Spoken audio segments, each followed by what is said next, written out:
Hello. Hello hello.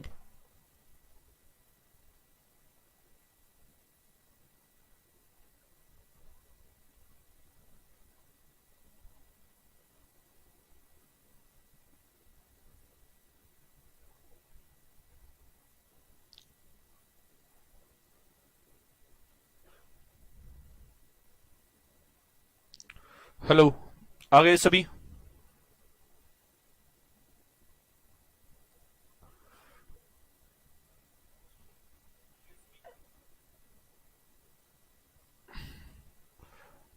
आवाज ठीक है? आवाज आ रही?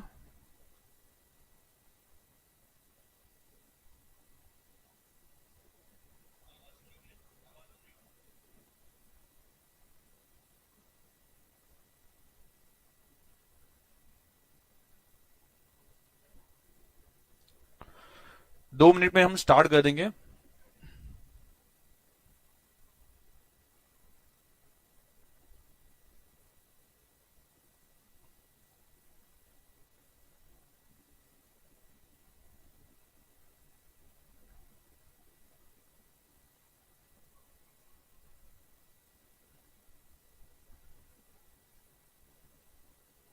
Hello Shubham, Mrinal, Nisha. Hello. Good evening.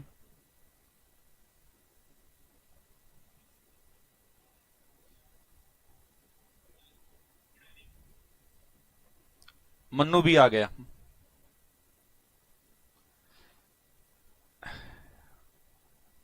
Hello आरती।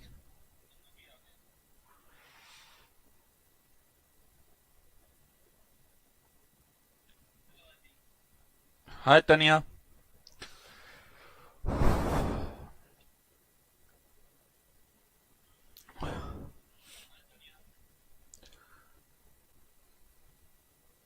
हेलो रिया। चलिए अभी हम स्टार्ट करते हैं ऑडिट।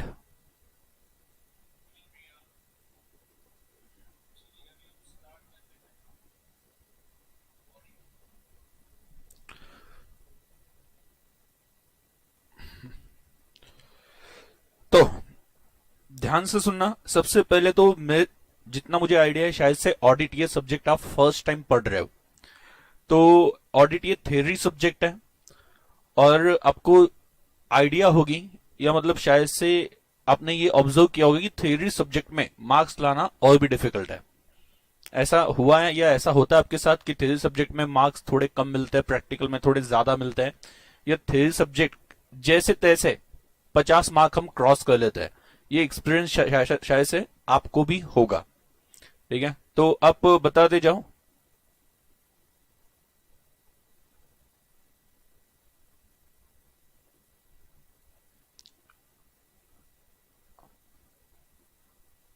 आवाज डबल है?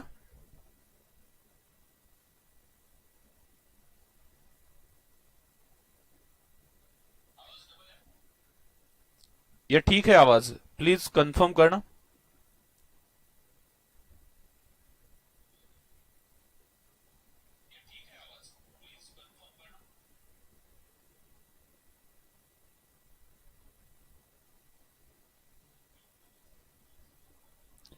एक्चुअली आपको अगर एक जस्ट 15-20 सेकंड के बाद में छोटी सी आवाज सुनने को मिल रही हो तो ये हो सकता है कि मैं मोबाइल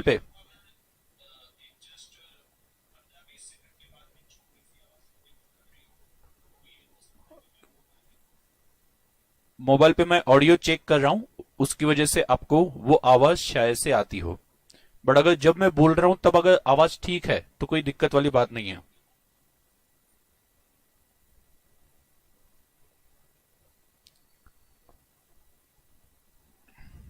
ओके, चलो लेट्स स्टार्ट।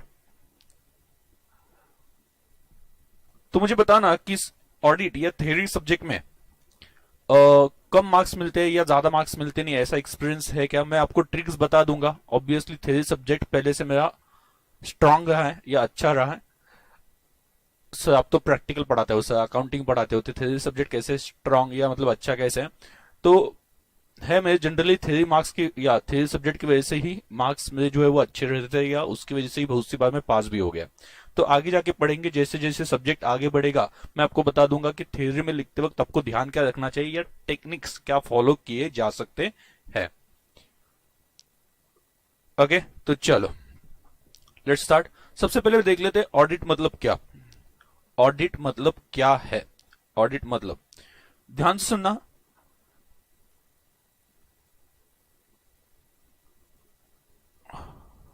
ऑडिट ये जो वर्ड आया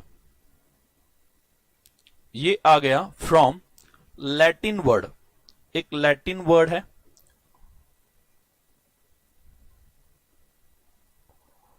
लैटिन वर्ड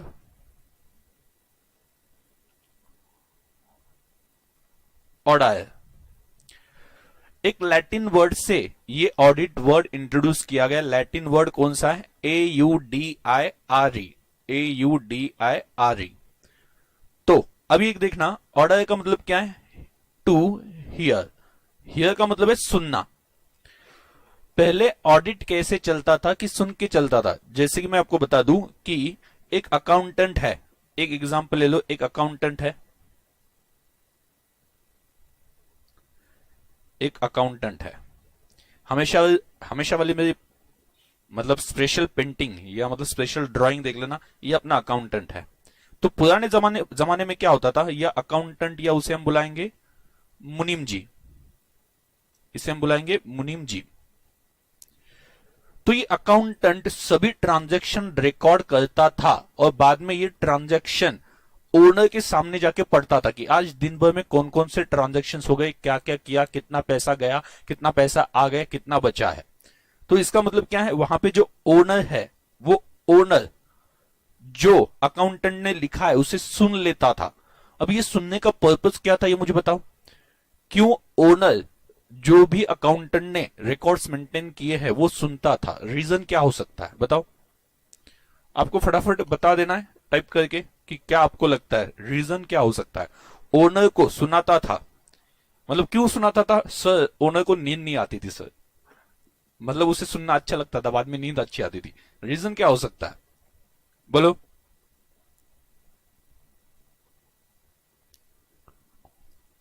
हाँ,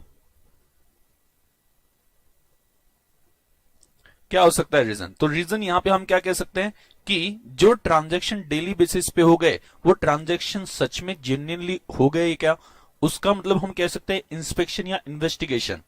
अगर ओनर कभी भी नहीं सुनेगा, जो ट्रांजैक्शन हो गए ओनर ने कभी भी सुने नहीं, सिर्फ अकाउंटेंट लिख रहा है, अकाउंटेंट को ये पता चल गया कोई ध्यान देने वाला नहीं है, तो ऐसे केस में फ्रॉड हो सकता है आगे जाके। तो उसे कंट्रोल करने के लिए वो ओनर उसके पास से पहले जो ट्रांजैक्शंस होते थे वो सुनता था, वो सुन के लेता था। तो ये वर्ड कहां से स्टार्ट हो गया? टू हियर, मतलब सुनना। मतलब सुनने का पर्पस क्या था? क्या आपने ट्रांजैक्शंस किए और क्या रिकॉर्ड किए, इसमें मैच होता है या नहीं होता है। मतलब इन शॉर्ट कि जो ट्रांजैक्शन रिकॉर्ड किए हैं वो ट्रांजैक्शन ऑथेंटिकेटेड है या नहीं है, मतलब जेन्युइन है या नहीं है, ये चेक करना पर्पस होता था। तो किसी ने बोला है कि ओनर को पता चले कि कितना सेल या ट्रेड हुआ है। दूसरा किसी ने बता दिया अपडेट रखने के लिए। तो यहां पे देखो मैंने अभी बता दिया आगे कि ऑथेंटिकेटेड या ट्रांजैक्शन जेन्युइन है क्या, या आगे फ्रॉड ना हो, इस वजह से भी वो सुना जाता था, वो मेन पर्पस रहता था। तो पुराने जमाने में, आज के डेट में ऑडिट मतलब बहुत चेंज हो गया। पहले क्या होता था, ऑडिट मतलब क्या कि हमें क्या करना है, चेक करना है, मतलब सुनना है कि क्या क्या लिखा है, उससे हम पता कर लेते थे कि नहीं ओके जो ट्रांजैक्शन लिखे गए वो ट्रांजैक्शन जैसे हुए हैं वैसे लिखे गए या नहीं लिखे गए, ये जानना पर्पस पहले होता था। अभी ऑडिट का जो नेचर है वो बहुत चेंज हो गया, क्योंकि सिंपल बात है अभी ऑडिट के ऊपर रूल्स आ गए, पहले रूल्स नहीं थे। पहले ऑडिट एक शब्द था, ये कौन से शब्द से आया था? ऑर्डर। ऑर्डर मतलब क्या? टू हियर का कौन सा वर्ड है? ये लैटिन वर्ड। ये पॉइंट्स याद रखना, लैटिन लोगों को दो ही काम आते थे, दूसरा काम आता था ऐसे शब्द बनाना, ठीक है? तो पहला काम पूछना मत आगे। तो लैटिन वर्ड से ये वर्ड इंट्रोड्यूस हो गया, ये याद रखना, ये उसकी छोटी सी हिस्ट्री है। मे भी एग्जाम में आपको पूछा ना जाए बट आपको पता होना चाहिए कि कहां से ये वर्ड स्टार्ट हो गया, क्योंकि आगे की लॉजिक जो है वो इस बेसिक पे डिपेंडेंट रहने वाले हैं। ओके, तो यहां पे ये मैंने आपको इंट्रोडक्शन बता दिया। अभी यहाँ पे होता क्या है कि आप थ्योरी सब्जेक्ट में पढ़ते वक्त एक ध्यान रखना है, जब आप थ्योरी सब्जेक्ट पढ़ते हो यू शुड आस्क क्वेश्चन, मतलब जो आप पढ़ रहे हो क्वेश्चन पूछो। सर किससे पूछे सर, सामने तो बुक होता है, हाँ बुक से क्वेश्चन पूछे। जैसे कि फॉर एग्जांपल मैं ऑडिट पढ़ा रहा हूं या आप ऑडिट पढ़ रहे हो, तो ऑडिट पढ़ते वक्त आप ये सोचो ऑडिट कौन करता है, ओके ऑडिट किसका होगा, आपको डेफिनेशन मिलती जाएगी। मतलब डेफिनेशन लाना बहुत आसान चीज है, आपने अगर बेसिक चीजें समझ ली तो। ऑडिट कौन करेगा, किसका ऑडिट होगा, बराबर, मतलब ऑडिट करने का पर्पस क्या है, ये चीजें ये क्वेश्चन पूछते गए तो उसके आगे आपके दिमाग में आंसर जो है वो हाईलाइट होता जाएगा। जैसे कि यहाँ पे ऑडिट की डेफिनेशन आपको बताई गई है, यहाँ पे मैं आपके सामने ओपन करता हूं, तो ऑडिट की डेफिनेशन यहाँ पे बताई गई है, डेफिनेशन ऑफ ऑडिट, बराबर। आप अगर पूरी डेफिनेशन एक साथ पढ़ते हो तो कंफ्यूजन होगा। कभी भी डेफिनेशन पढ़ते वक्त याद रखना, अपने डेफिनेशन को ब्रेक करना चाहिए छोटे छोटे हिस्सों में, एंड देन उसका मीनिंग समझ के बाद में उस मीनिंग को जोड़ दो। तो इस ऐसे केस में क्या हो जाएगा, आपको एग्जैक्ट मीनिंग समझ में आ जाएगा। अगर ये कितनी लाइन के ये डेफिनेशन आप देखते हो कितने लाइन के 1 2 3 4 5 6, it is not possible to remember definition of 6 lines. 6 line छोड़ दो, 2 लाइन ओके या 3 लाइन की डेफिनेशन याद रखना भी मुश्किल हो जाता है। अभी एग्जाम में आपको डेफिनेशन लिखनी है, अगर आपको ऑडिट के बारे में कुछ पूछा गया तो ऑडिट क्या है ये पूछा गया तो अभी आप क्या करोगे, कौन एग्जैक्टली क्या करना है उसमें हमें ऑडिटिंग में, systematic and independent examination of data. बाद में हुआ क्या, पहले क्या होता था, 2 ही लोग थे, ओनर और वो अकाउंटेंट, और ट्रांजेक्शन का साइज क्या था, या टर्नओवर जो होता था वो छोटा होता था। तो मुनीम जी अगर डायरेक्टली ओनर को बताते तो ओनर को समझ में आता था कि एग्जैक्टली क्या चल रहा है, कौन से ट्रांजेक्शन दिन भर में हो गए, वो जेन्युइन है या नहीं है, ये सब पता चलता था। बाद में क्या हो गया, बाद में आप देखो अभी कंपनीज आ गई, बाद में मतलब इंडस्ट्रीज बढ़ गई, कंपनी आ गई। कंपनी में क्या चलता है देखो, ओनर ओनर ओनर, यहां पे डायरेक्टर, ओनर डायरेक्टर, यहां पे है अकाउंटेंट अकाउंटेंट। ये ऐसा वहां पे एग्जैक्टली अभी का सिचुएशन है, बराबर। तो डायरेक्टर्स रिपोर्ट करते किसे, ओनर को, और ओनर कहां पे, ओनर में भी डायरेक्टर हो सकते हैं, मतलब वो मे भी बिजनेस में हो सकते हैं, बिजनेस में भी नहीं हो सकते। आप ऐसे शेयर होल्डर्स देख सकते हो जिन्हें कंपनी के शेयर्स तो लिए पर उनके पास कंपनी ऑपरेट करना या कंपनी के ट्रांजैक्शन में इंटरफेयर करने का बिल्कुल भी ऑप्शन अवेलेबल नहीं होता है, राइट्स अवेलेबल नहीं होते हैं। आपको शायद से कंपनीज एक्ट का रूल पता होगा। रूल क्या है कि shareholders are not allowed to interfere in day to day transactions of business. Shareholders को अलाउड नहीं है, वो इंटरफेयर नहीं कर सकते। मतलब मराठी लैंग्वेज में इंटरफेयर मतलब क्या, लुड़बुड़, लुड़बुड़ नहीं कर सकते। कौन, शेयरहोल्डर्स। मतलब जो भी डेली बिजनेस है वो देखने का काम किसका है, डायरेक्टर का। अकाउंटेंट किसे रिपोर्ट करता है, डायरेक्टर को। अकाउंटेंट किसे रिपोर्ट करता है, डायरेक्टर को। अगर डायरेक्टर चाहता है कि इसमें फ्रॉड किया जाए या चेंजेस किए जाए या कुछ अपने लैंग्वेज में झोल किया जाए, तो ऐसे केस में डायरेक्टर मैनिपुलेट कर सकता है। और डायरेक्टर जब ओनर को बताएगा, ओनर मतलब कौन, शेयरहोल्डर्स, तो शेयरहोल्डर्स को थोड़ी ना पता है, शेयरहोल्डर्स को थोड़ी ना पता है कि सच में ये ट्रांजैक्शंस वैसे हो गए क्या, क्योंकि शेयरहोल्डर्स खुद इन्वॉल्व नहीं होते बिजनेस में। बड़ी बड़ी कंपनीज ले लो आप, पब्लिक कंपनीज ले लो, वहां पे लाखों शेयरहोल्डर्स होते हैं। क्या लाखों शेयरहोल्डर्स सुबह बैग लेके ऑफिस को जाना है, मतलब क्या उस कंपनी में जाके बैठ सकते हैं, क्या नहीं बैठते। वहां पे कुछ डायरेक्टर्स होते हैं, 10-15 डायरेक्टर्स होंगे, वो डायरेक्टर्स पूरी कंपनी संभाल रहे हैं, और लाखों लोगों का पैसा किसके पास है, उन डायरेक्टर्स के पास है। डायरेक्टर्स के पास मतलब कंपनी में है, और उस कंपनी को चलाने का जो अथॉरिटी है या राइट है वो किसके पास है, डायरेक्टर के पास है। और ये राइट किसने दे दिया, ये दे दिया कंपनीज एक्ट ने दे दिया, कंपनीज एक्ट ने दे दिया, ओके, कंपनीज एक्ट ने दे दिया है। तो अभी आप मुझे बताओ, ध्यान से सुनना, अभी आप मुझे बताओ, क्या यहां पे डायरेक्टर और शेयरहोल्डर सेम हो सकता है, पॉसिबल है, हो सकता है। बट फिर भी आप याद रखना, शेयरहोल्डर्स हजारों हो सकते हैं, लाखों हो सकते हैं। पब्लिक कंपनी के, बड़ी बड़ी कंपनी का आप एग्जांपल ले लो, जैसे कि रिलायंस है, टाटा है, उनके शेयरहोल्डर्स कितने, लाखों हो सकते हैं वहां पे शेयरहोल्डर्स। बट डायरेक्टर्स कितने, 10-12 ऐसे डायरेक्टर्स वहां पे होते हैं। इसका मतलब क्या बनता है कि इतने लोगों का पैसा कम लोगों के पास है, ओके। तो हो सकता है कि ये जो डायरेक्टर्स है उसमें कुछ शेयरहोल्डर्स भी हो सकते हैं, शेयरहोल्डर डायरेक्टर बन सकते हैं। बार बार एक चीज बोल रहा हूं, ओके, इसे मिस इंटरप्रेट नहीं करना है। शेयर होल्डर्स डायरेक्टर्स बन सकते हैं क्या? यस, बन सकते हैं। बट यहां पे ध्यान देना, ये जो 1 लाख, मतलब 1 लाख शेयर होल्डर्स है, उसमें से बराबर वर्सेस डायरेक्टर्स कितने? ये 10 लोगों ने डिसाइड किया कि कुछ फ्रॉड करना है। आपको पहले ही पता होगा सत्यम केस या अलग अलग केसेस है जहां पे फ्रॉड ऑलरेडी हो चुका था, डायरेक्टर्स ने फ्रॉड किया था। क्या वो डायरेक्टर शेयर होल्डर नहीं थे? बट लाखों लोगों का पैसा कुछ लोगों के हाथ में है, तो ये अगर डायरेक्टर चाहते कि हम बेनिफिट ले ले, मैक्सिमम बेनिफिट हम ले ले, तो उस केस में ये शेयर होल्डर को, बाकी शेयर होल्डर्स को नुकसान हो सकता है। तो अभी आप देखना, पहले क्या होता था? पहले डायरेक्ट रिलेशन था। डायरेक्ट रिलेशन मतलब क्या? मुनीम जी जाके ओनर को बताते थे, ओनर खुद इन्वॉल्व है बिजनेस में, तो उसे पता था कि ये ट्रांजैक्शन सच में हुआ है कि नहीं हुआ है। अभी ये जो शेयर होल्डर है, ये शेयर होल्डर को पता ही नहीं है। क्या पता नहीं है? कि ऐसे ट्रांजैक्शन हो गए या नहीं हो गए। वो कभी बिजनेस में आए ही नहीं, ये लाखों शेयर होल्डर। इस वजह से उनको जो बताया गया वो सुन लेंगे, बेचारे उनको पता ही नहीं ना, तो वो सुन लेंगे। मतलब ये मतलब मुन्ना भाई जैसा हो जाएगा। मुन्ना भाई में वो लास्ट में लगे रहो, मुन्ना भाई आपने देखा होगा, उसमें लास्ट में आपको ये सीन याद है क्या? कि सर्किट बोलता है कि मैं जाके गांव में हिस्ट्री पढ़ाऊंगा, स्टूडेंट्स को हिस्ट्री पढ़ाऊंगा। तो मुन्ना भाई बोलते हैं कि तुम्हें तो आती नहीं ना हिस्ट्री, ठीक है? तो मुन्ना भाई बोलते हैं, मतलब सर्किट बोलता है कि नहीं, बच्चों को तो थोड़ी आती है, उनको थोड़ी ना समझ में आ जाएगा मैं गलत पढ़ा रहा हूं या सही पढ़ा रहा हूं। ये ऐसा हो जाएगा कि सामने वाले को पता है ही नहीं ये सही है गलत है, तो वो क्या मान लेगा? जो बोल रहे हैं वो सही है, मानना ही पड़ेगा। ओके, ऑब्जेक्शन तब लिया जा सकता है जब मुझे पता है कि जो सामने वाला बोल रहा है वो गलत है। मुझे अगर पता ही नहीं कुछ भी, तो मुझे क्या लगेगा? सामने वाला बोल रहा है वो सही बोल रहा है, और वो सही बोल रहा है उसकी गारंटी क्या? डायरेक्टर जो फाइनेंशियल स्टेटमेंट बनाते हैं, उसमें जो भी रिकॉर्ड्स मेंटेन करते हैं, उसकी गारंटी क्या है?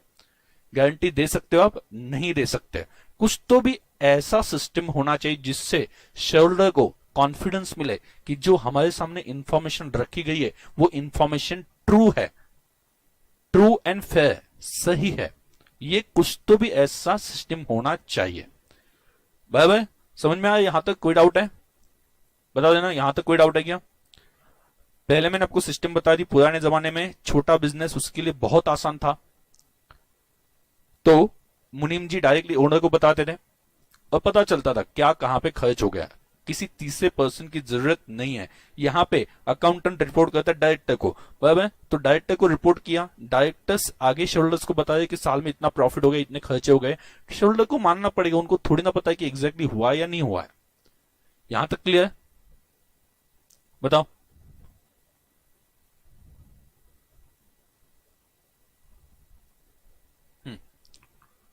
तो हम आगे बढ़ लेंगे। आपने बता दिया कि यहां तक क्लियर है।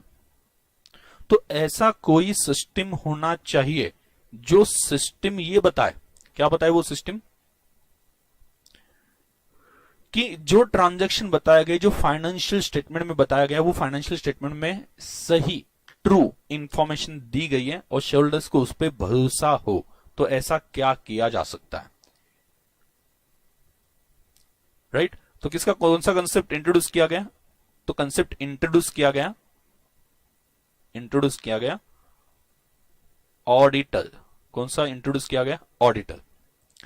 ऑडिटर ये कंसेप्ट इंट्रोड्यूस किया गया। ओके, तो आप जो भी है वो टाइप करते जाओ, मेरा ध्यान है उसकी तरफ। मतलब कुछ इन बिटवीन आपको लगता है तो आप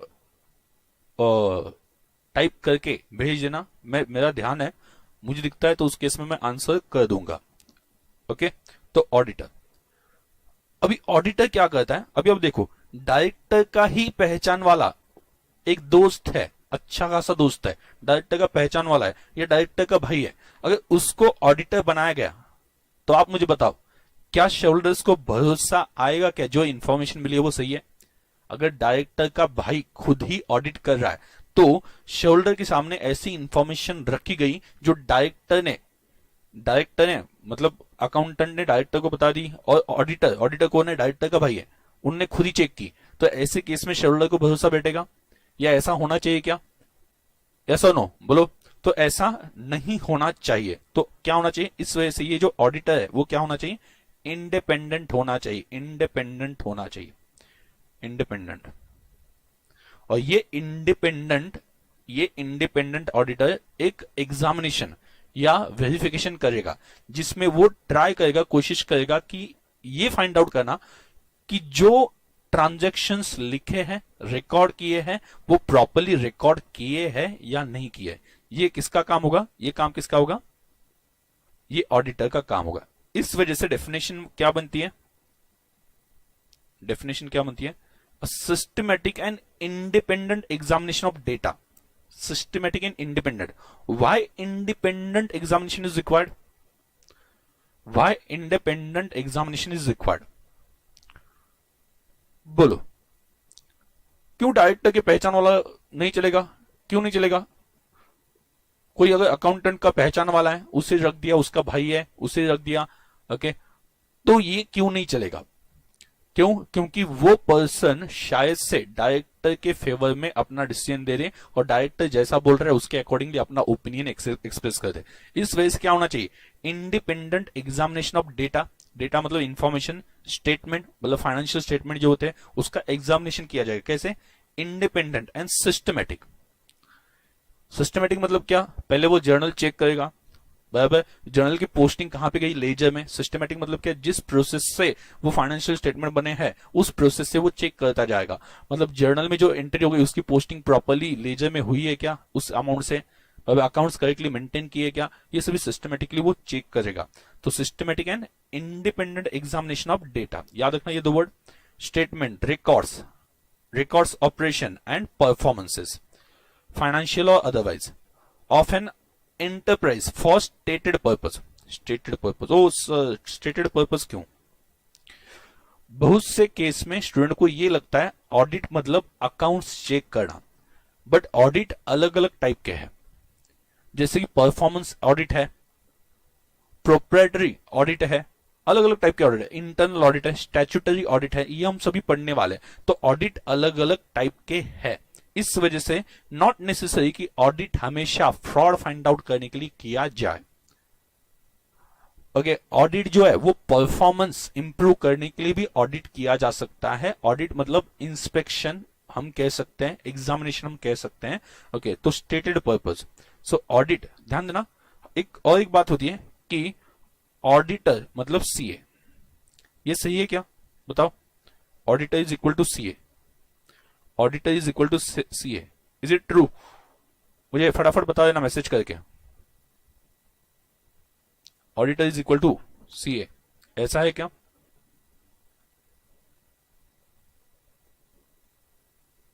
बोलो।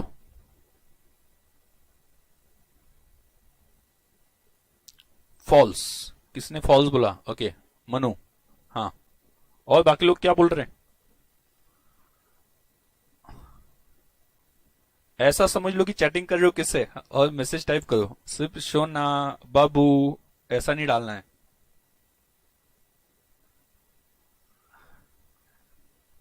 नॉट एग्जैक्टली किसी ने बोला, नहीं नहीं, मतलब सभी का आंसर नो है।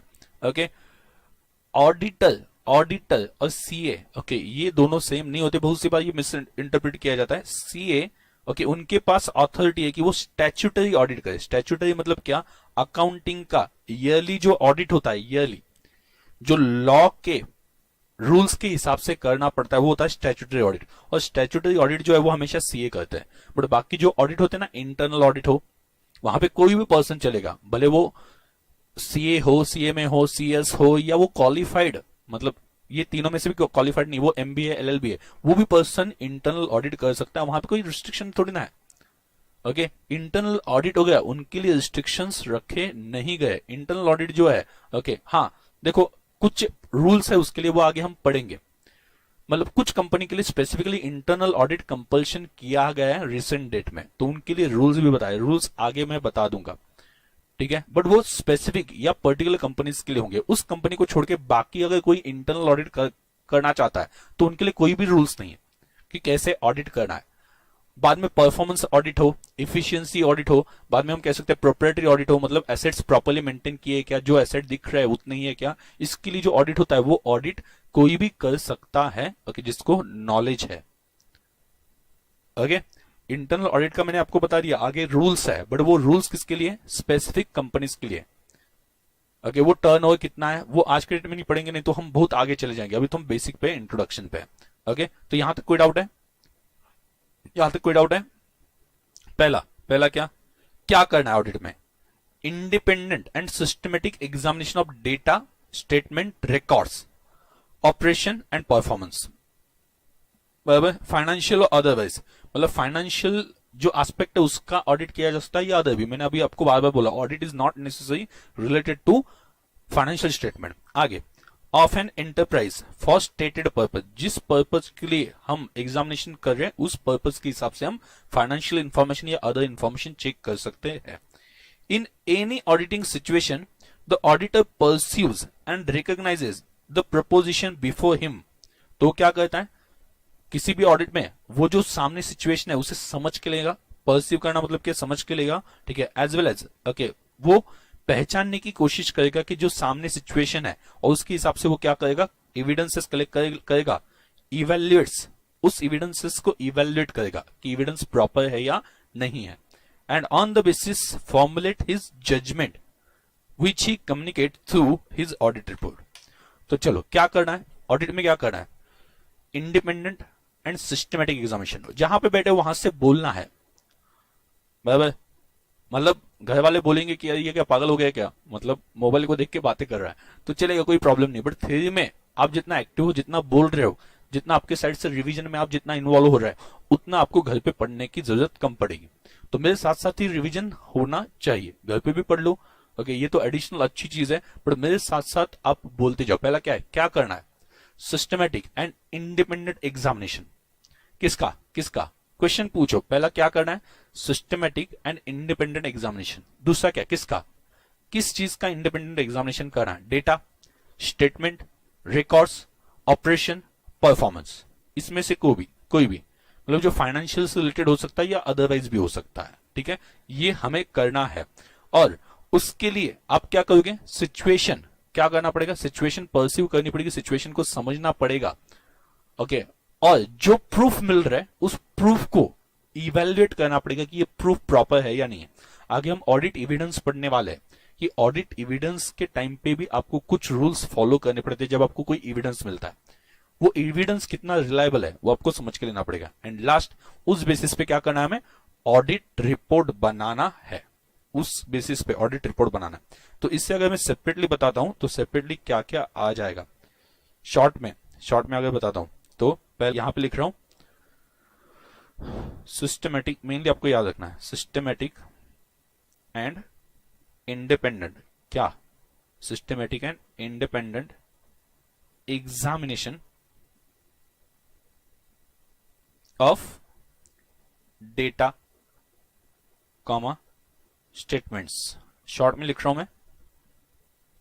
दूसरा क्या करना है, डेटा एंड स्टेटमेंट्स हो गए। दूसरा, हमें कलेक्ट एविडेंसेस, सिचुएशन को समझ के क्या करना है, collect evidences and evaluate. And third क्या करना है, जजमेंट किसमें बताना है, जजमेंट इन ऑडिट रिपोर्ट। तो ये 3 पॉइंट्स याद रखना, जजमेंट इन ऑडिट रिपोर्ट, इसमें ये जो डेफिनेशन है इसमें ये 3 पॉइंट्स इंपॉर्टेंट है कि जजमेंट किसमें दिया जाएगा, ऑडिट रिपोर्ट। ओके, याद रखना, ऑडिटर ने दिया हुआ जजमेंट 100% करेक्ट होगा क्या, आंसर देना, जो उसने जजमेंट निकाला वो 100% करेक्ट होगा क्या, उसके सामने जो इंफॉर्मेशन थी उसे उसने एनालाइज किया, इवेल्युएट किया, समझ लिया, और उस बेसिस पे, प्रूफ बेसिस पे उसने एक जजमेंट निकाला, तो वो सही होगा ही, ऐसा कह सकते हैं क्या, बोलो।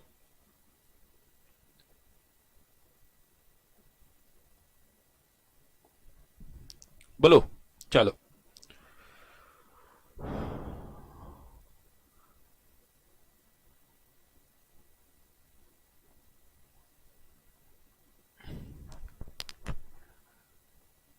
बोलो जल्दी, इतना सन्नाटा क्यों है भाई।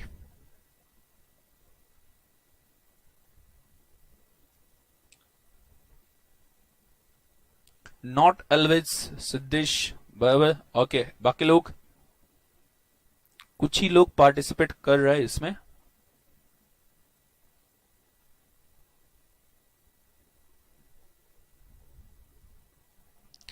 बाकी लोग लग रहा है कि मोबाइल ऑन कर दिया है, वो बारिश देख रहा है, शायद से सभी जगह पे बारिश चल रही होगी। मेरे यहाँ पे तो बारिश चल रही है, मतलब जहां से मैं बैठता हूँ वहां से बाहर अच्छा व्यू मिलता है मुझे, पेड़ मेरे सामने वाली खिड़की में।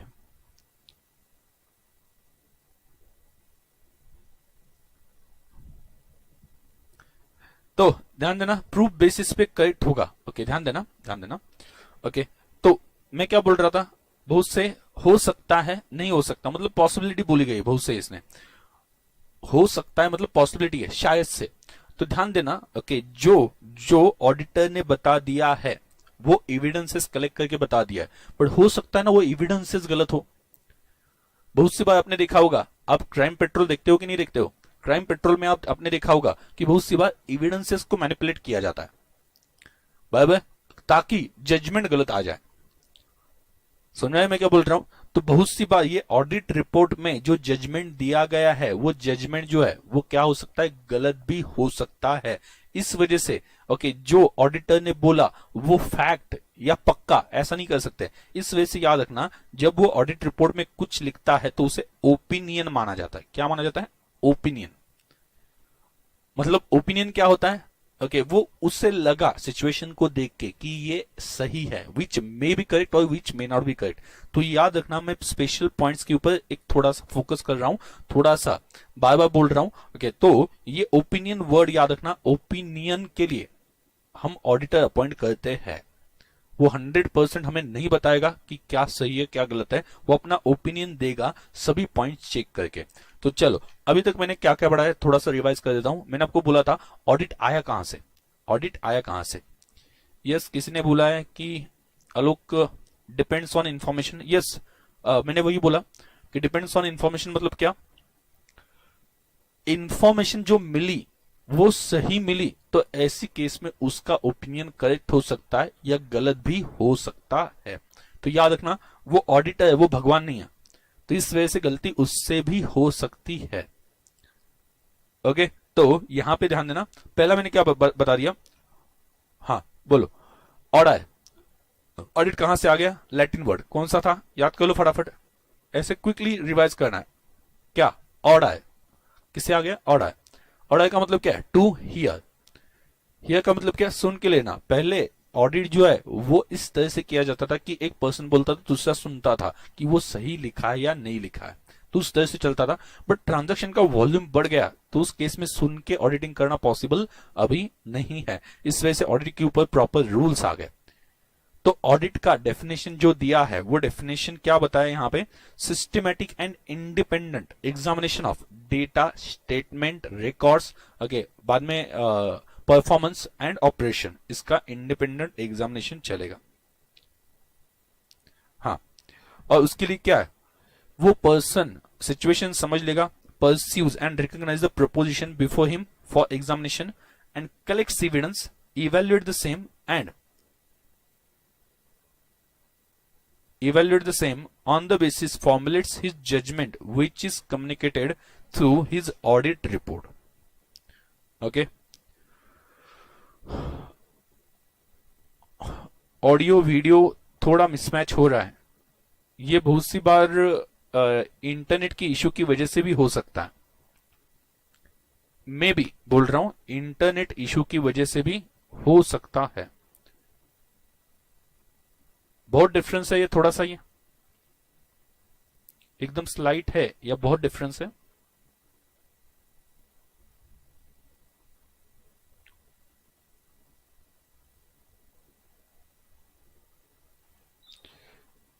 तेजू, हा का मतलब क्या है, मतलब क्या कहना चाहते हो?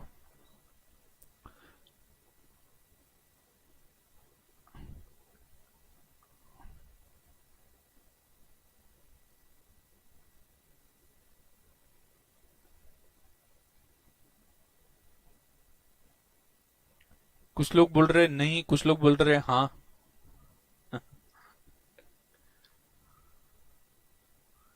ठीक है,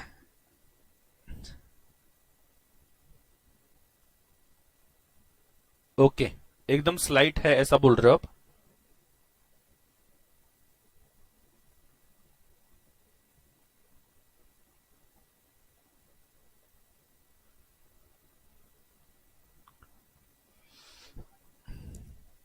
ये फर्स्ट टाइम है मैं लाइव में लेक्चर ले रहा हूं, तो हो सकता है पहले लेक्चर में ऐसा हो। अभी ये लेक्चर देखूंगा तो मुझे पता चलेगा कि क्या प्रॉब्लम हो गया, तो मैं उसमें और इम्प्रूवमेंट कर लूंगा।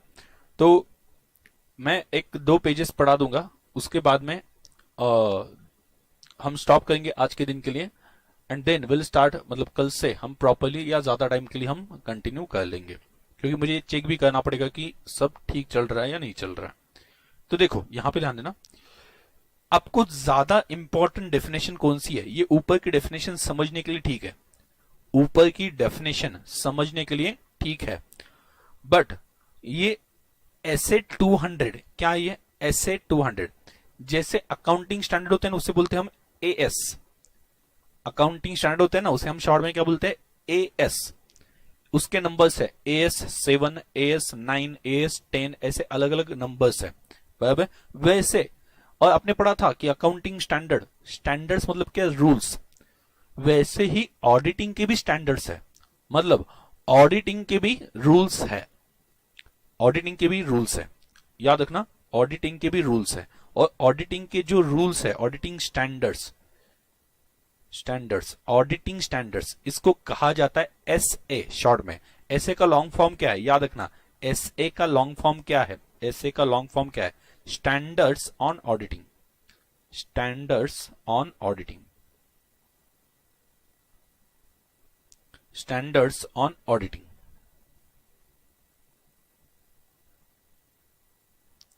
राइट। तो हाँ, तो ये डेफिनेशन जो स्टैंडर्ड्स ऑन ऑडिटिंग जो है एसए 200, उसमें जो डेफिनेशन दी है वो ज्यादा अच्छे से याद रखनी है, वो एग्जाम में लिखनी है। ये वाली डेफिनेशन जो है ना, वो मैं आपको रिकमेंड करता हूं कि एग्जाम में आपने लिखनी चाहिए। एसए 200, समझा? ऐसे का मतलब क्या है? Standards on auditing. स्टैंडर्ड्स का मतलब क्या है? रूल्स, मतलब ऑडिटिंग के रूल्स बताए गए। तो जो ऑडिटिंग के रूल्स बताए गए उसको नंबर दिया गया, जैसे एएस को नंबर्स दिए गए, तो एसए 200 उसमें क्या बताएं? Basic principles governing and audit. Audit के लिए बेसिक प्रिंसिपल्स क्या फॉलो करने चाहिए, या बेसिक प्रिंसिपल्स कौन से अप्लाई करने चाहिए।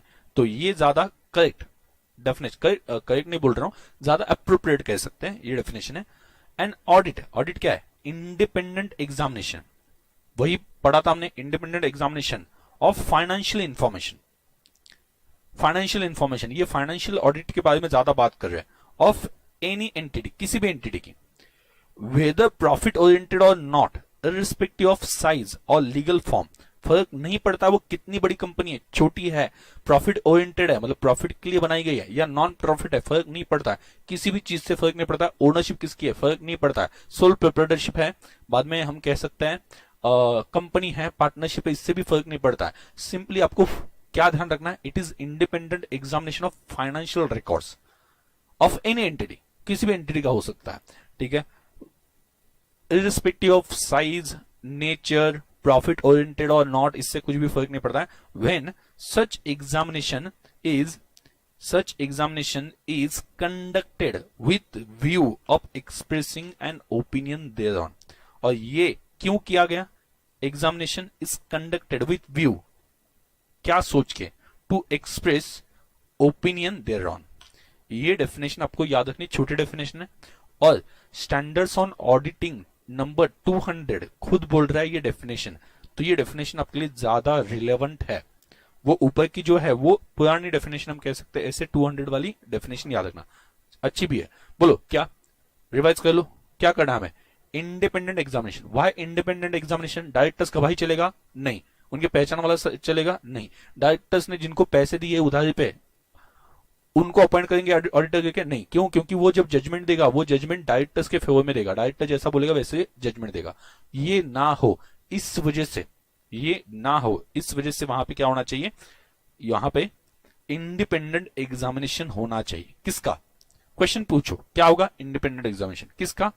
बराबर, financial information of any entity, किसी भी एंटिटी की, वेदर प्रॉफिट ओरिएंटेड और not, irrespective of size, legal form etcetera, ठीक है। और क्यों क्यों क्यों चल रहा है सब, ठीक है? क्या? एक्सप्रेशन ऑफ ओपिनियन, मतलब ऑडिटर अपना ओपिनियन एक्सप्रेस करे, उस इंटेंशन से ये सभी चल रहा है। चलो ये डेफिनेशन आपके दिमाग में फिट बैठनी चाहिए, मुझे कुछ दूसरा ऑप्शन नहीं कि बाद में पढ़ लेंगे, दिमाग में फिट बैठनी चाहिए ये वाली डेफिनेशन। क्या बोलो? एन ऑडिट इज क्या? Independent examination. एग्जामिनेशन मतलब चेक करना, इंडिपेंडेंट मतलब क्या? ऐसे पर्सन के द्वारा ये चेक किया जाएगा जो पर्सन कंपनी से कनेक्टेड नहीं है या कंपनी का इंसाइडर नहीं है। ओके, तो independent examination of financial records, बराबर, या financial information of any entity irrespective of nature, size, profit oriented और नॉट, इससे फर्क नहीं पड़ता है। ओके, और आगे क्या? व्हेन सच एग्जामिनेशन, ये एग्जामिनेशन क्यों किया? इंटेंशन क्या था? For expressing opinion, for expressing opinion, opinion then, उसके ऊपर ओपिनियन देने के लिए। एक दो शब्द यहां वहां पे हो गए, चलता है, क्योंकि उससे मीनिंग चेंज नहीं होगा। क्लियर? आपने शब्द ऐसे चेंज किए जिससे मीनिंग चेंज होता है तो आपके मार्क्स चले जाते हैं, अदरवाइज इतना फर्क नहीं पड़ता है। तो क्लियर है? ऑडिट की ऐसे 200 उसके हिसाब से डेफिनेशन क्या है? Is it clear? बताओ, चलो, इज इट क्लियर?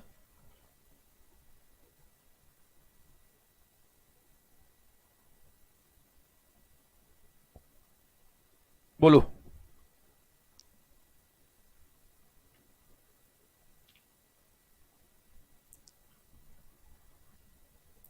मैं ये पक्का बोल देता हूं कि आपने रिवीजन अगर डेली बेसिस पे किया, या मैं जब पढ़ाता हूं तब एक्टिवली रिवाइज करते रहते हो, तो ये आपका स्कोरिंग सब्जेक्ट बन सकता है। आसानी से इसके आंसर्स आप लिख सकते हो, क्योंकि इसमें जो पूछा जाएगा ना, बहुत सी बार स्ट्रेट फॉरवर्ड पॉइंट्स पूछे जाएंगे, जैसे कि ऑडिट का मीनिंग, ओके, और स्कोप बताओ।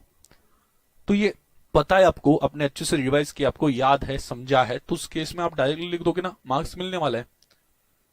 मैं आपको एक एग्जांपल बता देता हूं। मैंने पेपर जो देखा था, मैं सीए का एग्जांपल ले रहा हूं क्योंकि मैंने एक स्टूडेंट का पेपर देखा था।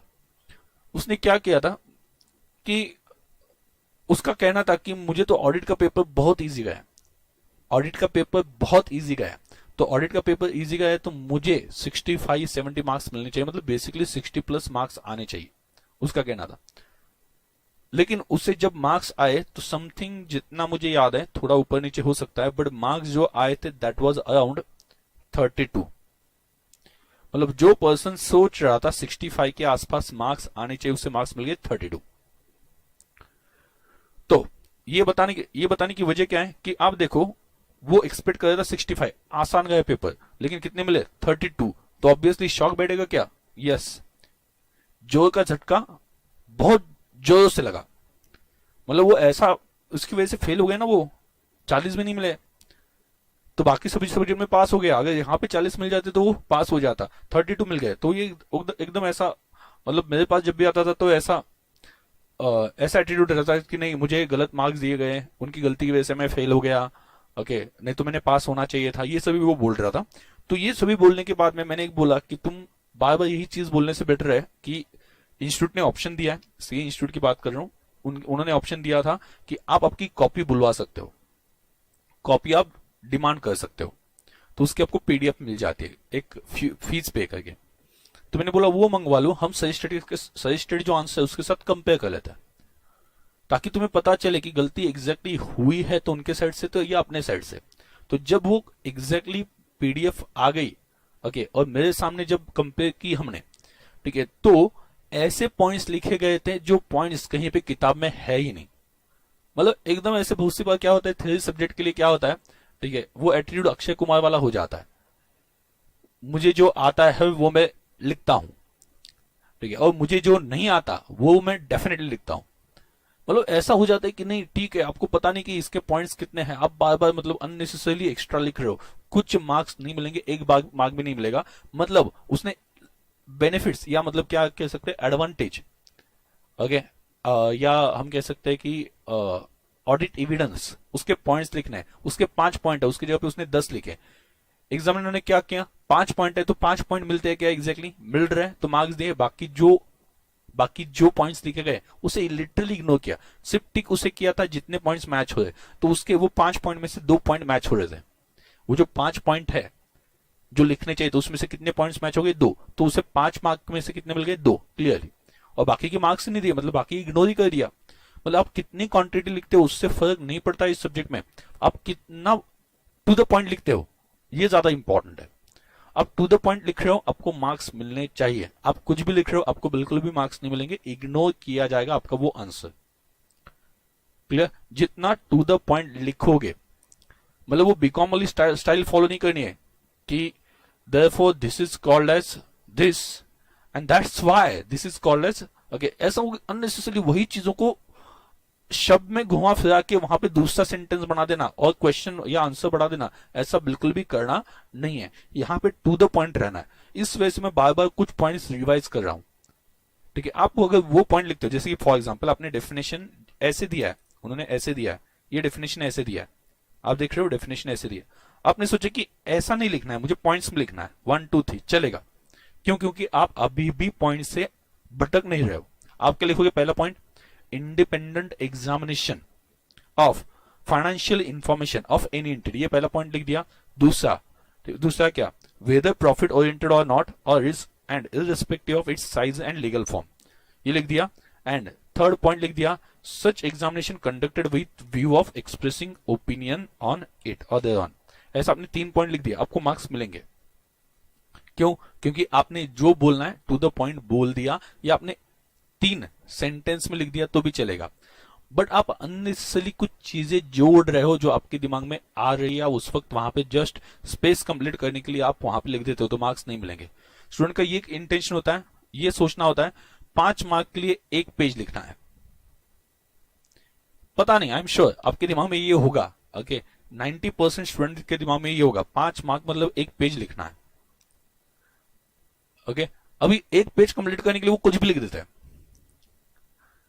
समझ में आ गया? वही सेंटेंस रिपीट करते हैं, वही सेंटेंस को वहां पे दूसरे वर्ड्स में लिख देते हैं। ठीक है, तो ऐसा है कि नहीं? बहुत से स्टूडेंट को लगता होगा 5 मार्क के लिए 1 पेज लिखना है, लेकिन उस कंसेप्ट में 5 मार्क के लिए 5 ही पॉइंट्स है। 5 ही पॉइंट्स है। आपको बोला गया एडवांटेजेस, और एडवांटेजेस 5 ही है, तो आपने 5 एडवांटेजेस लिख दिए, भले वो 5 लाइन में ही कंप्लीट हो गए, भले वो 5 लाइन में ही कंप्लीट हो गए, तो लॉजिकली आपको 5 मार्क मिलने चाहिए, क्योंकि उनने एडवांटेजेस पूछे थे, आपने एडवांटेजेस लिख दिए। आप क्या करते हो? एडवांटेजेस लिखना है तो आप उनके मतलब क्या है कि दादाजी, पर दादाजी, वहां से स्टार्ट करते हो। एडवांटेजेस ऑफ ऑडिट एविडेंस, आप पहले ऑडिट एक्सप्लेन कर दोगे, एविडेंस एक्सप्लेन कर दोगे, बाद में ऑडिट एविडेंस मतलब क्या एक्सप्लेन कर दोगे, and then you will start with the advantages. तो ऊपर का जो लिखा है ना, उसके लिए 0 मार्क्स है, आपको कुछ नहीं मिलेगा। आपको पूछा गया था एडवांटेजेस या बेनिफिट, तो उतना ही लिखना था, उतना लिखते तो भी मार्क्स मिल जाते हैं। ओके, और आपका जो पहले जो लिखा, पहले 7-8 लाइन लिखे, उसमें जो टाइम गया ना, वो टाइम वेस्ट हो गया। इसकी वजह से आगे का एक क्वेश्चन छूट जाता है लास्ट में, 100 का अटेम्प्ट नहीं होता है। ओके, तो जो लिखा वो वेस्ट था, उसको मार्क्स नहीं मिले, और एंड का जो है वो छूट गया, उसके भी मार्क्स चले गए, फिर डबल नुकसान हो गया। इस वजह से यहां पे याद रखना कि आपको टू द पॉइंट इस सब्जेक्ट के लिए रहना है। ये सबसे, मैंने खुद पेपर चेकिंग देखी है, इस वजह से बोल रहा हूं कि पेपर कैसे चेक होता है। और आपको टू द पॉइंट रहोगे तो मार्क्स परफेक्टली मिलेंगे, कोई कंफ्यूजन वाली बात नहीं है। अगर आप इस सब्जेक्ट को जनरली लोगे, ऑडिट मतलब क्या चेकिंग होती है, ऐसा नहीं है, इस तरह से लाइटली नहीं लेना है, कैजुअली नहीं लेना है। ऑडिट मतलब क्या? इंडिपेंडेंट एग्जामिनेशन, ऐसे ही याद रखना है। आप अगर आदत डालोगे खुद को वैसे ही याद रखने की, तो मैंने जैसा पढ़ा है, आपने जैसे याद रखा वैसा ही आपको याद रहेगा, एग्जाम में भी वैसा ही। तो ऑडिट मतलब क्या? इंडिपेंडेंट एग्जामिनेशन, किसका? Financial information. आप वहां पे सिर्फ इंफॉर्मेशन लिखते हो, ऐसा मत करो, प्रॉपर लिखो फाइनेंशियल इंफॉर्मेशन। क्लियर? ऑफ कौन सी एंटिटी? एनी, प्रॉफिट और ओरिएंटेड और not. Okay, respective of size, nature, उससे भी कुछ फर्क नहीं पड़ता है। और किस वजह से किया? किस वजह से किया बोलो, क्यों किया? When such examination is conducted with a view to expressing on an opinion thereon, opinion देने के लिए ये किया गया हो तो ऑडिट बोला जाएगा। Is it clear? Any doubt? देखो, आज आपको इस सब्जेक्ट की स्ट्रेटेजी सबसे पहले दिमाग में डालनी है। क्यों मैं उस पॉइंट पे फोकस करता हूं, आपको समझ में आना चाहिए, क्योंकि एग्जाम में पॉइंट वैसे के वैसा आना चाहिए। वैसे के वैसा मतलब शब्द चल सकता है, यहां थोड़े यहां वहां पे चल सकता है, बट अननेसेसरली कुछ तो भी लिख रहे हो, वही रिपीट कर रहे हो, आपको मार्क्स नहीं मिलने वाले। क्लियर? टू द पॉइंट जितना रहोगे उतने अच्छे से या परफेक्ट मार्क्स मिलेंगे। मतलब मेरा तो ये था कि कोई अगर एग्जाम में, मतलब ऐसे होता है ना स्टूडेंट कि 2 घंटे में वो सप्लीमेंट मांग लेते हैं, तो बाकी स्टूडेंट ऐसे, हाँ सप्लीमेंट, मेरा तो कुछ भी नहीं हुआ। मतलब ये जो एक्सप्रेशन होता है, ओके, तो उस वक्त ऐसा लगता है कि ये तो बहुत पढ़ाई की है, बहुत मार्क्स लेके आएगा। बट मैंने ऐसा देखा है कि जो सप्लीमेंट लेते हैं, ओके, उनको सबसे कम मार्क्स मिलते हैं, या कम मार्क्स मिले, ऐसा मैंने देखा है। मतलब लिखते क्या है, लिखते क्या हो उसमें, मतलब पॉइंट्स इतने ही है, उससे ज्यादा क्या लिखोगे। पेपर बनाते वक्त ही इसी हिसाब से बनाया जाता है कि उसमें एक ही पेपर में सब कुछ लिखा जाए। मेरे हिसाब से सप्लीमेंट लेने की जरूरत जो है वो बहुत सी बार तब पड़ती है जब आप अननेसेसरी लिखते हो, या फिर पेज का यूटिलाइजेशन कुछ ऐसा होता है, पेज का यूटिलाइजेशन कुछ ऐसा होता है। ये मान लो पूरा पेज है, तो यहाँ पे इतनी मार्जिन छोड़ी जाएगी और यहाँ पे इतनी मार्जिन छोड़ी जाएगी। ओके, तो यहाँ पे जो है वो 4 शब्द लिखे गए, 1 2 3 4, ऐसा लिखते हो, तो उस केस में सप्लीमेंट की जरूरत पड़ती है। ये सब करने से आपको लगता है कि आप एग्जाम पास हो जाओगे, तो आप बहुत गलत हो। क्लियर, टू द पॉइंट रहना, स्पेस कितना लगे उससे फर्क नहीं पड़ता, आप टू द पॉइंट हो, प्रॉपर पॉइंट्स लिखे तो आपको समझ में आ जाएगा। क्लियर, समझ में आया मैं क्या बोल रहा हूं, हाँ है ना।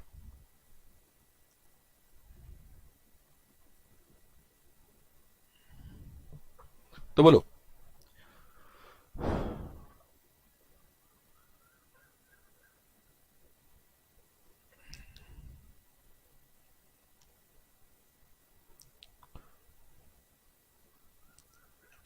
तो चलो अगला, स्कोप ऑफ ऑडिट क्या होता है। स्कोप ऑफ ऑडिट मतलब क्या, स्कोप ऑफ ऑडिट मतलब, स्कोप मतलब कह सकते हैं उसका व्याप्ति, मतलब क्या, कितना, मतलब ऑडिट में क्या क्या कवर करना है, वॉल्यूम। ओके, क्या कवर करना है, ऑडिट कहां तक एप्लीकेबल है, कौन सी चीजों के लिए एप्लीकेबल है, इसे हम क्या कह सकते हैं, स्कोप कह सकते हैं। ओके, स्कोप किसे कहेंगे कि ऑडिट का कितना, मतलब वहां पे एक रीच या उसमें क्या क्या कवर करना है, कितना वॉल्यूम कवर करना है, उसे हम क्या बोलेंगे, स्कोप बोलेंगे। स्कोप ऑफ ऑडिट कि ऑडिट में आपको क्या क्या चेक करना है, ये किसके ऊपर डिपेंड करता है। ऑडिट में एग्जामिनेशन होता है ना, तो एग्जामिनेशन कितना, कौन सी चीजों का, ये किस पे डिपेंड करता है। पहला, टर्म्स ऑफ ऑडिट एंगेजमेंट। सबसे पहले ये वर्ड मैं आपको क्लियर कर दूं, व्हाट इज ऑडिट एंगेजमेंट। आप ऑडिटर हो, खुद को ऑडिटर मान लो, आप ऑडिटर हो, आज से आप ऑडिटर हो, ये मान के चलो। अब ऑडिटर हो तो आपको क्या किया जाता है, क्लाइंट से जब डिसाइड होता है कि हम उस कंपनी का ऑडिट करने वाले, तो क्लाइंट की तरफ से आपका एक इन शॉर्ट अपॉइंटमेंट लेटर निकलता है। वो लेटर जो होता है वो लेटर ऑफ एंगेजमेंट होता है कि आपको उन्होंने एंगेज कर दिया, आपको उन्होंने अपॉइंट कर दिया ऑडिट करने के लिए, तो उसे कहा जाता है letter of engagement. In short, the letter which is received from company to auditor, किस लिए मिला है कि आप आगे से ऑडिट करोगे, वो जो लेटर मिला ना वो होता है ऑडिट एंगेजमेंट। और उस ऑडिट एंगेजमेंट में जो जो टर्म्स लिखे हैं ना उसके ऊपर डिपेंड करता है कि आपने ऑडिट किसका करना है, ऑडिट का रीच, वॉल्यूम या क्या क्या ऑडिट में कवर करना है, ये उसके ऊपर डिपेंड करता है। लेटर में क्या लिखा है उसके ऊपर डिपेंड करता है, बराबर। तो आपका ऑडिट का स्कोप किसके ऊपर डिपेंडेंट है, पहला क्या, टर्म्स, किसके टर्म्स, ऑडिट लेटर में जो लेटर मिला ना आपको कंपनी की तरफ से, आपको अपॉइंट किया गया, उसमें जो टर्म्स लिखे गए उसके ऊपर डिपेंड करता है। दूसरा, requirement of relevant statute, law क्या बोल रहा है, मतलब आप अगर स्टैट्यूटरी ऑडिट कर रहे हो तो लॉ जो बोल रहा है वो भी इंपॉर्टेंट बन जाता है। क्लियर, लॉ के रूल्स क्या है उसके ऊपर। एंड प्रोनाउंसमेंट ऑफ आईसीआई, मतलब chartered accountant institute of chartered accountants of India, उनका जो प्रोनाउंसमेंट है या उनके जो रूल्स है, उनके जो गाइडलाइंस है, इसके ऊपर डिपेंड करता है कि ऑडिट का स्कोप कितना है, या ऑडिट, ओके, ऑडिट करते वक्त आपने क्या क्या चीजें कवर करनी चाहिए, किसका एग्जामिनेशन करना चाहिए, किसका नहीं करना चाहिए, ये जो एक बॉर्डर है वो आपको किससे पता चलती है, terms of audit engagement, requirement of relevant statute, statute मतलब क्या, law, and third one, pronouncement of ICI. तो बोलो, अभी तक हमने क्या क्या पढ़ा है, ऑडिट कौन से वर्ड से आ गया, लैटिन वर्ड, कौन सा, ऑर्डर, मतलब क्या, टू हियर, पहले सुनाते थे, उससे चेक किया जाता था कि अभी तक जो रिकॉर्ड्स मेंटेन किए वो रिकॉर्ड्स करेक्ट है या नहीं है, बराबर। बाद में चेंज हो गया, बाद में ऑडिट जो है ये वर्ड बहुत बड़ा बन गया, तो मैंने आपको एसए 200 की डेफिनेशन बताई थी, basic principles governing audit, audit के बेसिक प्रिंसिपल्स बताए उसमें एसए 200 में। ओके, और उसमें क्या बताया गया, independent examination of financial information of any entity. मुझे भी ये डेफिनेशन पढ़े हुए बहुत दिन हो गए, अभी मैं पढ़ रहा हूं तो मुझे याद रहती है, क्योंकि उसे ब्रेक करके याद रखना। क्लियर, प्रॉफिट और not profit oriented irrespective of the size and nature. Okay, ये हमने पढ़ा था। ओके, एंड और किस लिए? With intention to express view thereon, उसके ऊपर व्यू या opinion with with the view to express opinion thereon. तो इस वजह से अगर आप करते हो तो ये ऑडिट कहा जाएगा, उसे ऑडिटिंग कहा जाता है। ओके, बाद में ऑडिटिंग का हमने क्या पढ़ा था? स्कोप। स्कोप किसके ऊपर डिपेंडेंट है? टर्म्स ऑफ एंगेजमेंट लेटर, मतलब आपको जो अपॉइंटमेंट किया उस लेटर में जो जो टर्म्स लिखे उसके ऊपर डिपेंड करता है आपका काम कहां तक है। ओके, दूसरा रिक्वायरमेंट ऑफ रिलेवेंट स्टैट्यूट। अब एक देखना, लॉ में आपको एक पावर्स दिए, लॉ में कुछ पावर्स दिए, स्टैट्यूटरी ऑडिटर्स को लॉ ने कुछ पावर्स दिए, और टर्म्स ऑफ एंगेजमेंट में जो लेटर मिला उसमें पावर्स कम दिए।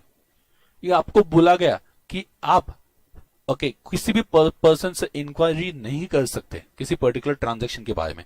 आउटसाइडर जो आपके डेटर्स है उनसे आप इंक्वायरी नहीं कर सकते, ये एंगेजमेंट लेटर में लिखा है। बट स्टैट्यूटरी ऑडिटर को ये अथॉरिटी लॉ ने दी है, लॉ की तरफ से अथॉरिटी। बट आपके एंगेजमेंट लेटर में लिखा गया कि नहीं, इट इज नॉट अलाउड। तो एंगेजमेंट लेटर में जो लिखा है वो एप्लीकेबल होगा या जो लॉ में लिखा है वो एप्लीकेबल होगा? बोलो बोलो, क्या एप्लीकेबल होगा?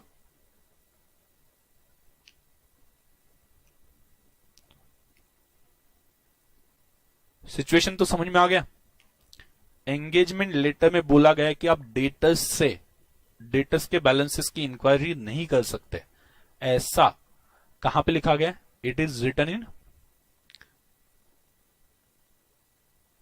इन एंगेजमेंट लेटर, बट लॉ इसे अलाउ करता है। तो ऐसे केस में क्या होगा? यस, जो लॉ में लिखा है, आंसर मिल गया। जो लॉ में लिखा है, लॉ में जो लिखा है वो प्रिवेल हो जाएगा। लॉ में जो स्कोप बताया वो इंपॉर्टेंट है। क्लियर? तो लॉ जो बोल रहा है उसके हिसाब से वहां पे हो जाएगा। तो इसके ऊपर क्वेश्चन आ सकता है, इस वजह से मैं बोल रहा हूं। ऐसी एक फॉर एग्जांपल वो पूछ लेंगे कि ऑडिट एंगेजमेंट लेटर में ये लिखा है एंड लॉ ये बोल रहा है, तो आपका ओपिनियन उसके ऊपर क्या है? तो आप ओपिनियन में क्या बता दोगे? Obviously law will prevail in this case. Okay, और ऑडिटर को वो सभी पावर्स है जो लॉ में बताए हैं। आगे, however the terms of engagement cannot supersede the requirement of statute, नीचे दिया हुआ है। however क्या बताया गया है? however the terms of engagement, मतलब उस लेटर में जो टर्म्स बताए, cannot supersede मतलब वो ज्यादा पावरफुल या हम कह सकते हैं ओवरटेक नहीं कर सकते किसे? रिक्वायरमेंट ऑफ स्टैट्यूट और प्रोनाउंसमेंट ऑफ आईसीआई। आईसीआई ने जो बोला है, वो लॉ ने जो बोला है, उसके ऊपर कंपनी डिसाइड नहीं कर सकती आपके राइट्स, मतलब ऑडिटर के राइट्स क्या है, उसके पावर्स क्या है, ये कंपनी को डिसाइड करना अलाउड नहीं है। अगर उसके ऊपर आईसीआई या लॉ ने कुछ ऑलरेडी बताया हो तो। क्लियर? कोई डाउट है? नहीं डाउट? आज मैं यहीं पे ही स्टॉप कर दूंगा। पहले मुझे ऑडियो चेक करना पड़ेगा। ओके, एंड कल से हम कोशिश करेंगे और भी ज्यादा टाइम के ले, मतलब जब तक है जान, आप जब तक वहां पे कहे कि एक पेशेंस रख सकते हो तब तक लेक्चर ले लेंगे। विल ट्राई कि वैसे हम लेक्चर लिए जाए। आप मुझे बता भी सकते हो कि कितने टाइम का लेक्चर होना चाहिए। अगर आपके लिए फिजिबल है कि एक 1.5-2 घंटे का लेक्चर भी चलेगा तो वैसा भी हम लेक्चर ले सकते हैं, मुझे कोई प्रॉब्लम नहीं है।